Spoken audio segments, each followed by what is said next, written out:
ஓம் நம சிவாய.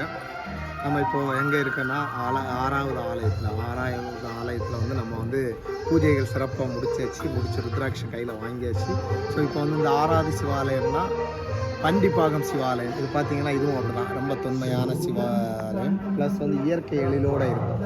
12 சிவாலயங்களுமே இயற்கை எழிலோடு தான் இருக்கும். அதுலேயும் வந்து இந்த ஆலயம் இன்னும் சிறப்பாக பார்க்குறதுக்கே அருமையாக இருக்கும். இதில் விசேஷம் என்ன அப்படின்னா, உண்மையிலேயே வந்து இது நான் வந்து ருத்ராட்சம் கொடுக்கணும்னு நினச்சதில் இது வந்து என்னோட பெரிய ஒரு பாக்கியமாக தான் நினைக்கிறேன். ஏன்னா அந்த சிவாலயத்துக்கு எல்லாம் சிவராத்திரிக்கு நான் வந்தாலுமே இந்த அளவு பொறுமையாக நின்று ஒரு பூஜை பண்ணி பார்த்து என்னால் வந்து தரிசிக்க முடியாது. ஸோ இப்போ வந்து பார்த்திங்கன்னா அது இல்லாமல் ஒரு மணி நேரம் ஒரு சிவாலயத்தில் ஆகுதுன்னு சொல்லும்போது அவ்வளோ நேரம் நம்ம ஒரு சிவநாமம் சொல்லி அப்படியே வந்து தரிசிக்கிறது ஒரு சிறப்பு. இந்த மாதிரி ஒரு ஆலயம் சிறப்பு.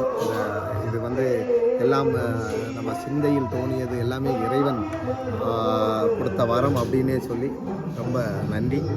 பாருங்கள், இந்த ருத்ராட்சம் வேணுங்கிறவங்க நிச்சயமாக வந்து நமக்கு மெசேஜ் பண்ணுங்கள் அட்ரஸை. கண்டிப்பாக வந்து உங்களுக்கு இந்த ருத்ராட்சம் வந்து செய்யணும். நன்றி.